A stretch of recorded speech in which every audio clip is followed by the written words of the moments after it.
बिहार राज्य मंत्रिमंडल की बैठक में 46 प्रस्तावों को मिली मंजूरी। सभी ग्राम पंचायतों में बनेंगे विवाह मंडप। अपर मुख्य सचिव सिद्धार्थ ने दी जानकारी। पटना के संवाद भवन में नियुक्ति पत्र वितरण कार्यक्रम में सीएम नीतीश कुमार रहे उपस्थित। बीपीएससी की ओर से चयनित सहायक वस्तुविदों को किया गया नियुक्ति पत्र। बिहार के 85 पुलों को सेफ्टी ऑडिट कराएगी सरकार। आईआईटी पटना और आईआईटी दिल्ली के बीच में हुआ एमओयू। पथ निर्माण मंत्री नितिन नवीन ने दी जानकारी। आपातकाल के 50 साल होने पर बीजेपी मना रही काला दिवस। कांग्रेस प्रदेश प्रवक्ता जगदीश साहू ने दी प्रतिक्रिया। जमशेदपुर में मीडिया से रूबरू हुए पूर्व केंद्रीय मंत्री अर्जुन मुंडा। हेमंत सरकार पर जमकर बोला हमला। कहा सरकार को जनता से नहीं है कोई लेना देना।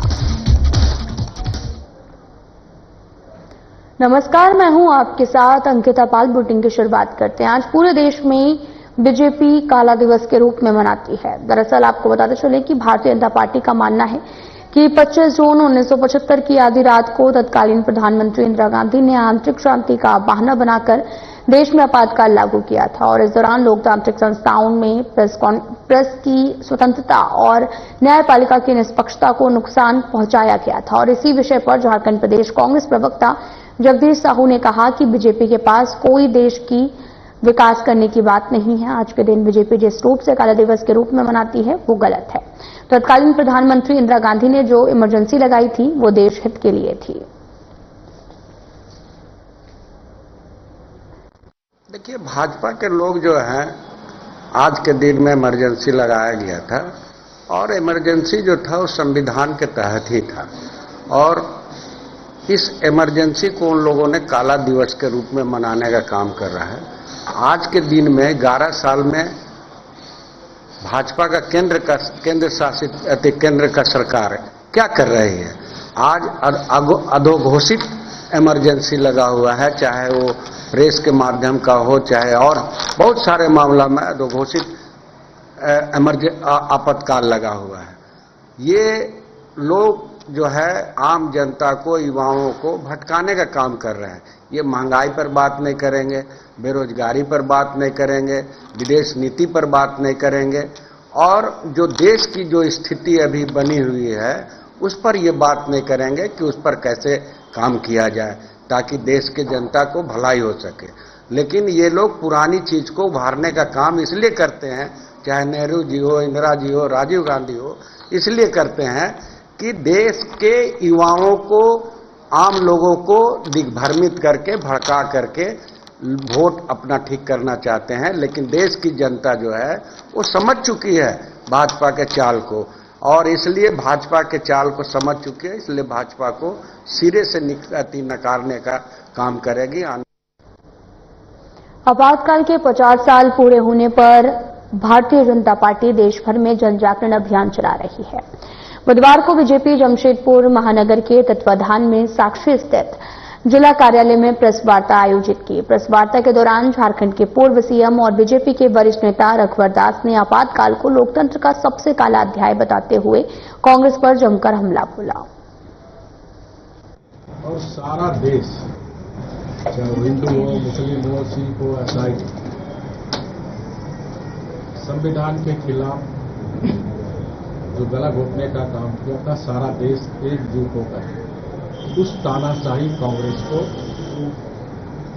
रखने का काम किया। क्योंकि जेल के अंदर ही हमारे बड़े नेताओं ने जनता पार्टी का गठन कर लिया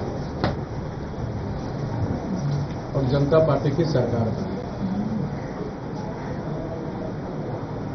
आज लेकिन उसी मानसिकता से भरी कांग्रेस पार्टी आज संविधान की दुहाई दे रही है।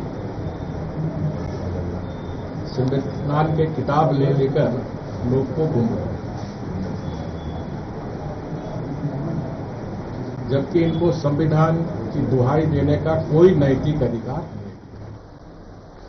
भारतीय जनता पार्टी बुधवार को पूरे देश में कांग्रेस पार्टी की ओर से 50 साल पहले लगाए गए इमरजेंसी को लेकर कार्यक्रम आयोजित करते हुए इसे काला अध्याय बता रही है। इसी को लेकर बोकारो में भी कार्यक्रम का आयोजन किया गया, जिसमें बीजेपी के प्रदेश उपाध्यक्ष नीलकंठ सिंह मुंडा और गोड्डा के पूर्व विधायक अमित मंडल शामिल हुए। इस दौरान उन्होंने मीडिया से भी बात करते हुए इमरजेंसी को लोकतंत्र के इतिहास में सबसे काला अध्याय बताया। कांग्रेस एक तरफ लोकतंत्र की हत्या करती है तो दूसरी तरफ संविधान बचाने की बात करती है। इंदिरा जी ने जब इमरजेंसी लगाया था तो इस देश के लोकतंत्र पे सबसे बड़ा प्रहार कांग्रेस पार्टी के द्वारा हुआ था और इमरजेंसी उन्होंने स्वार्थवश लगाया था जब उनकी सदस्यता चली गई थी। ना कोई नेशनल इमरजेंसी था, ना कोई आंतरिक दिक्कतें थी और बावजूद इसके इंदिरा जी ने सिर्फ उनकी सदस्यता रद्द हुई थी इसलिए उन्होंने पूरे हिंदुस्तान में इमरजेंसी घोषित किया था। अब आप बताइए कि जो पार्टी छोटी सी बात पर इमरजेंसी घोषित कर देती है उसी पार्टी के अभी राजकुमार ये कहेंगे कि भारतीय जनता पार्टी के द्वारा संविधान खतरे में, तो कितना विरोधाभास है। और लालू यादव जी ये कहते हैं कि इमरजेंसी में ही उनकी बेटी मीसा भारती हुई और मीसा भारती का भी नाम जो मीसा है वो जो है आपके एक्ट के नाम पर रखा गया है। आज वही लालू यादव जो इमरजेंसी के कार्यकाल को दर्शाने के लिए अपनी बेटी का नाम मीसा भारती रखते हैं, वही लालू यादव कांग्रेस की गोद में है और वही लालू यादव गठबंधन के तहत आज कांग्रेस के साथ मिले हुए हैं। लोकतंत्र को किस तरह हत्या किए गए, लोकतंत्र का हत्यारा पार्टी कांग्रेस है और आज जनता के बीच में जा जाकर वो कह रही है कि संविधान बचाओ, संविधान बचाओ। एक तरफ वो लोकतंत्र की हत्या करती है, दूसरी तरफ कहती है कि संविधान को बचाओ। अब तीसरी चीज क्या है कि वो आज के दिन में भी आप देखेंगे किसी ना किसी रूप में ये आप संविधान को लेकर के राहुल गांधी जी और लेके घूम रहे हैं, लेकिन किसी ना किसी रूप में देखा जाए तो वो परिवार में सिमट करके उस परिवार के अंदर में ही उस संविधान को लेके घूम रहा है, उनकी इर्द गिर्द ही घूम रही है और लोगों के बीच में जाकर के लोगों को भ्रमित करने का काम कर रहा है। लोगों को यहाँ पर कि हम लोकतंत्र को बचाने का काम कर रहे हैं और संविधान को बचाने का काम कर रहे हैं, लेकिन लोकतंत्र को आज के दिन में भी ये कांग्रेस और उनकी जो गठबंधन है ये सारे लोग लोकतंत्र को एक तरह से समाप्त करने के क्षेत्र में काम कर रहे हैं। झारखंड के सीएम हेमंत सोरेन ने दरियादिली दिखाते हुए जामताड़ा के प्रधानाध्यापक की सड़क दुर्घटना में हुई मौत पर 1 करोड़ की सहायता राशि देने की पेशकश की है। साथ ही जेबीसी +2 विद्यालय के प्रधानाध्यापक सुशील मरांडी को स्कूल के गेट के सामने ही एक मोटरसाइकिल सवार ने टक्कर मार दी, जिसमें प्रधानाध्यापक गंभीर रूप से घायल हो गए थे। इलाज के दौरान 20 मई को उनका देहांत हो गया था, जिसके बाद में मृतक सुशील मरांडी की पत्नी ने स्थानीय विधायक सह स्वास्थ्य मंत्री से आर्थिक सहायता की गुहार लगाई।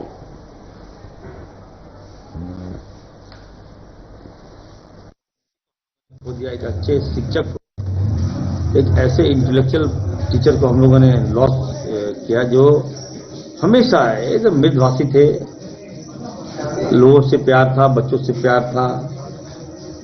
जब भी बुलाइए एकदम बच्चों की समस्या से हमेशा हमारे पास आते थे, समस्या से अवगत कराते थे और निदान भी करवाते थे। तो उनका निधन हम सब के लिए बहुत बड़ी क्षति है और इसको देखते हुए हमने राज्य के आन बान शान हम सब के अभिभावक राज्य के मुख्यमंत्री आदरणीय हेमंत सोरेन जी से हम मिले थे और हमने सारी बातों से अवगत कराया। हमने कहा कि सर बहुत बड़ी क्षति हो गई और सरकार ने जो भी सरकारी व्यवस्था से जिसकी डेथ होगी उसके लिए एक एमओयू साइन किया गया था।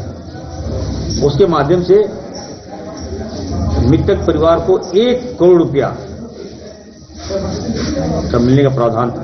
जो लोग हमने कहा कि नहीं, सारे संघ के लोग ने बोला कि हम लोग के तरफ से भी हमारा मंत्री महोदय को धन्यवाद दीजिए, आभार हम लोग प्रकट करते हैं कि राज्य में पहली बार किसी सम्मानित शिक्षक को इस तरह से सम्मान के साथ राजकीय सम्मान के साथ विदा भी किए और आज जो उनसे भी हमको जैसे ही बताया कि ऐसे हम तुरंत दौड़ के आ गए।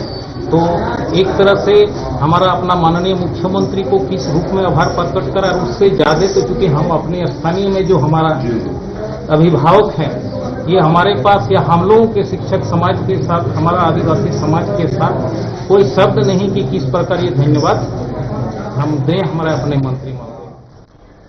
झारखंड सरकार लगातार नशा के विरुद्ध में अभियान चला रही है। इस अभियान के तहत को राज्य भर में अधिकारियों की ओर से लोगों को जागरूक किया जा रहा है। ऐसे में रांची के बुढ़मू थाना अंतर्गत निलय कॉलेज सभागार में कौशल विकास योजना के अंतर्गत प्रशिक्षण प्राप्त कर रहे निलय कॉलेज के छात्र छात्राओं के बीच में डीएसपी खलारी और थाना प्रभारी बुढ़मू रितेश कुमार की ओर से नशा के खिलाफ जागरूकता अभियान चलाया गया, जिसमें लोगों को नशे से होने वाले दुष्परिणाम के बारे में शपथ दिलाई गई और साथ ही समाज को इस बारे में जागरूक करने की अपील भी की गई और शपथ दिलाई गई।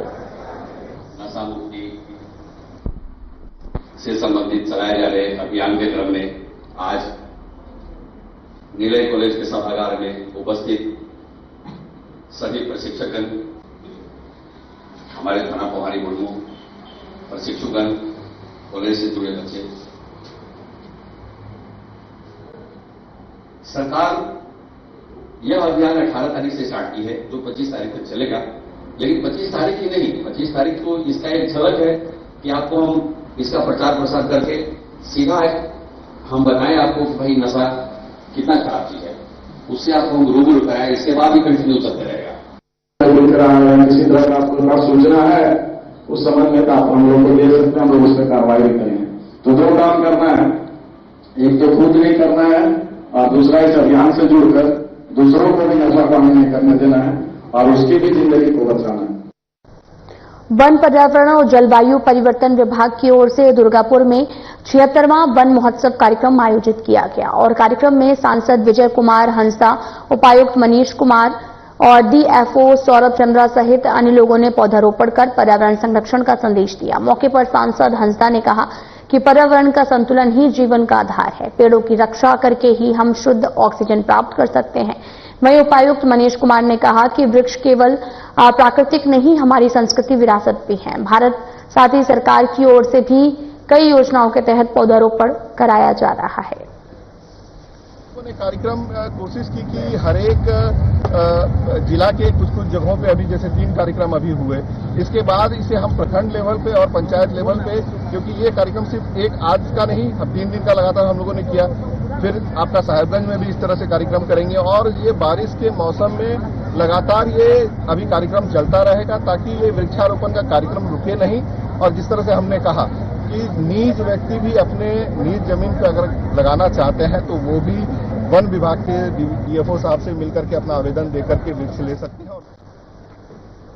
भारतीय रिजर्व बैंक झारखंड शाखा ने 1 दिवसीय सेमिनार का आयोजन हजारीबाग के श्री रामकृष्ण हरदा आश्रम विवेकानंद सेंट्रल स्कूल के सभागार में किया है और साथ ही विद्यालयों के छात्र छात्राएं, शिक्षक सहित बैंकिंग क्षेत्र से जुड़े अधिकारियों की भागीदारी रही। सेमिनार का मुख्य उद्देश्य युवाओं और आमजन को आधुनिक बैंकिंग प्रणाली, डिजिटल लेन देन, साइबर सुरक्षा, धोखाधड़ी से बचाव, बचत की आदत और आरबीआई की भूमिका के प्रति जागरूक करना था, जिसे आरबीआई के वरिष्ठ अधिकारियों ने सरल भाषा में लोगों को समझाया। भारतीय रिजर्व बैंक का अनूठा केंद्रीय बैंक है कि विकासात्मक कार्य बहुत सारे करता है इन बुनियादी कामों के साथ साथ। उसी के अंतर्गत हम लोग वित्तीय जागरूकता के कार्यक्रम करते हैं, जिससे वित्तीय समावेशन सुनिश्चित हो और वित्तीय साक्षरता के जरिए उन वित्तीय सुविधाओं के बारे में लोगों को जानकारी हो जो उपलब्ध कराई जाती है हमारे दिशा निर्देशों के अनुरूप या राज्य केंद्र सरकार की विभिन्न योजनाओं के अनुरूप, जिसके पूरे जो नागरिक समुदाय है वो अर्थव्यवस्था से जुड़ सके, उसमें अपना सकारात्मक योगदान दे सके और अपने हित में वित्तीय निर्णय सक्षम रूप से सारी जानकारी के साथ ले सके। कितना सार्थक प्रयास है सर ये बहुत जरूरी है क्योंकि आप देखिए हमारा देश 140 करोड़ लोगों का देश है।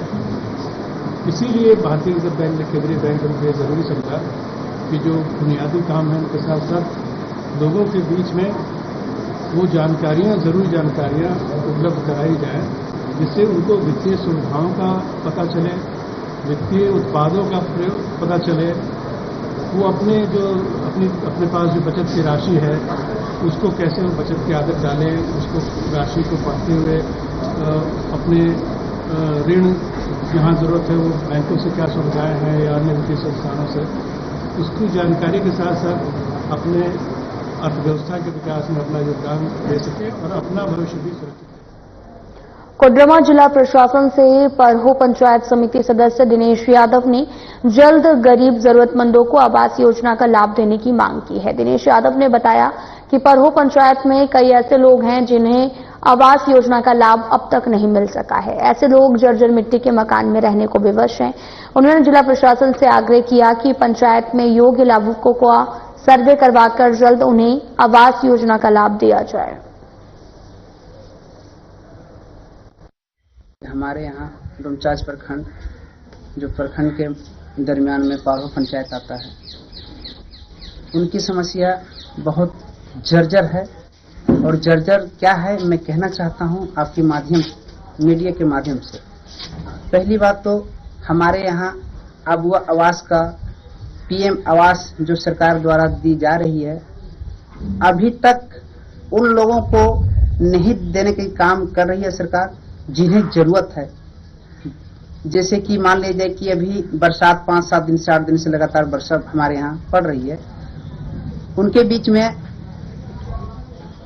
मैंने उनसे पहले प्रयास किया था कि उन लाभुकों को पीएम आवास, अबुआ आवास देने के काम करेंगे, लेकिन हमारे जिला में जितने भी बैठे हुए हैं अफसर लोग, ना तो हमारी पंचायत पे ध्यान दे रही है, न प्रखंड के द्वारा ना तो आदेश किया जा रहा है।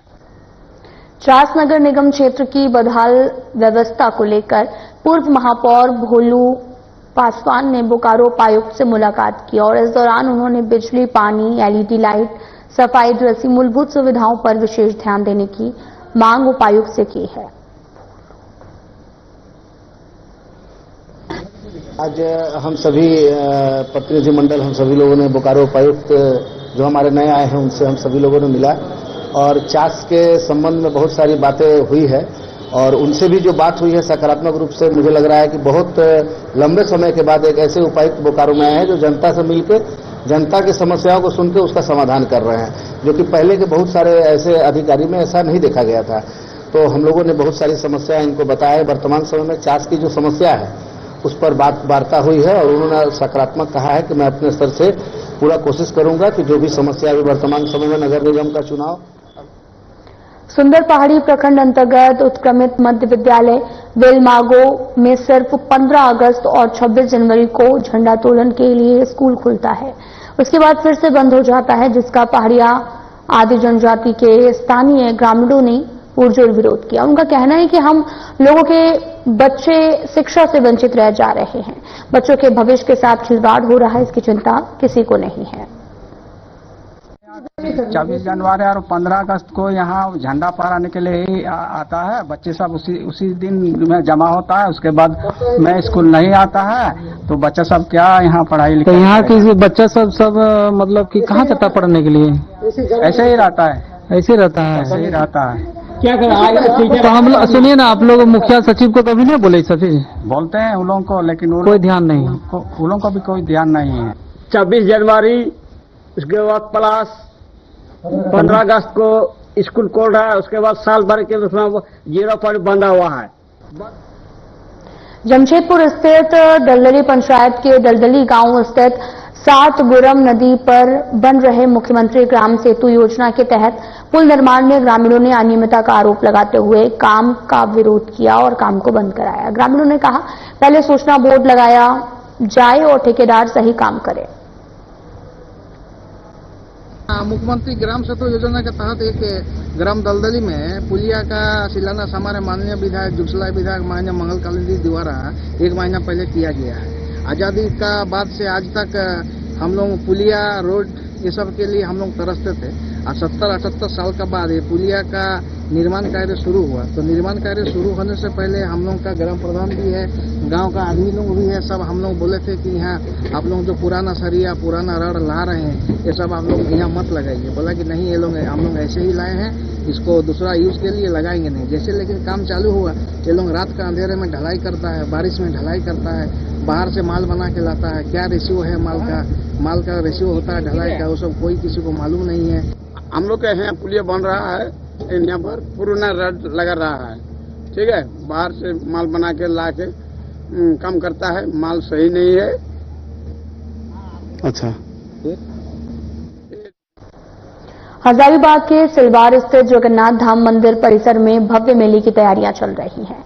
यहां 27 जून को भगवान जगन्नाथ, बालभद्र और सुभद्रा की रथ यात्रा निकाली जाएगी। श्रद्धालुओं के लिए व्यवस्था की जा रही है।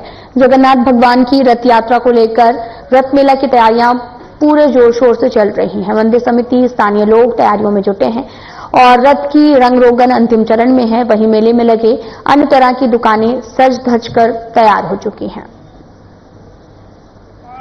जगन्नाथ जी का पट ज्येष्ठ पूर्णिमा को बंद हुआ है, जो 16 दिनों में 26 जून रात्रि 9 बजे खुलेगी और बृहद पूजा षोडशोपचार पूजन होगी। प्रातः 27 जून को प्रातः 6 बजे भगवान का षोडशोपचार स्नान होगा और भक्तगणों के लिए पट खोल दिया जाएगा और भगवान का दर्शन करेंगे। विशेषकर इस वर्ष मैं आशीर्वाद देना चाहूंगा पर्यटन विभाग को, जिनके द्वारा यहाँ बहुत बड़ा कमी था, जो अपने भगवान जगन्नाथ जी के परिसर को अपने देखरेख में लिए हैं और मास्क लाइट भी लगा है। रथ यात्रा मेला लगेगी और रथ यात्रा मेला वर्षों से यहाँ लगते आ रही है और इस वर्ष विशेष तरीके से मेला के लिए जो दूर दराज से लोग श्रद्धालु लोग आएंगे मेला में देखने के लिए, उसके लिए समिति पुस्तैदी के साथ यहाँ है। उन लोगों के सारा मनोरंजन का भी। हजारीबाग स्थित बड़कागांव थाना और केरेडारी थाना क्षेत्र के सीमावर्ती सीकरी के पास गोली चलने की वारदात सामने आई, जिसमें 2 लोग गंभीर रूप से घायल हो गए हैं, जिनका इलाज हजारीबाग के सदर अस्पताल में चल रहा। घटना के संबंध में घायल के परिजनों ने बताया कि कुछ दिन पहले लेवी की मांग की गई थी, जिसे नहीं दिया गया। हो सकता है इसी कारण घटना को अंजाम दिया गया हो। खाना रहता था ना, झूठा होना, वही खाना लाते थे और फार्म खोले, वही लाने के लिए लाते थे लोग झूठा उठा। और इसी दौरान कंपनी से PCR कंपनी वहीं से निकलने के बाद गोली चला दिया। कौन था जो चलाया? कोई दुश्मनी, कोई आपसी रंजिश ऐसा तो हम लोग घर तरफ कोई नहीं, ऐसा घर तरफ से कभी बात है। बुधवार को अहले सुबह पतरातू प्रखंड के बिरहोर कॉलोनी में कुएं में तैरता हुआ शव मिलने से इलाके में सनसनी फैल गई। मृतक की पहचान 42 साल के छोटू बिरहोर के रूप में हुई है और बताया ये भी जा रहा कि वो पिछले 4 दिनों से लापता था। परिजनों की ओर से उसे ढूंढने का बहुत प्रयास किया गया। वहीं शव मिलने की सूचना के बाद मौके पर पहुंची पतरातू थाना पुलिस ने शव को कब्जे में लेकर पंचनामा करने के बाद पोस्टमार्टम के लिए भेज दिया है।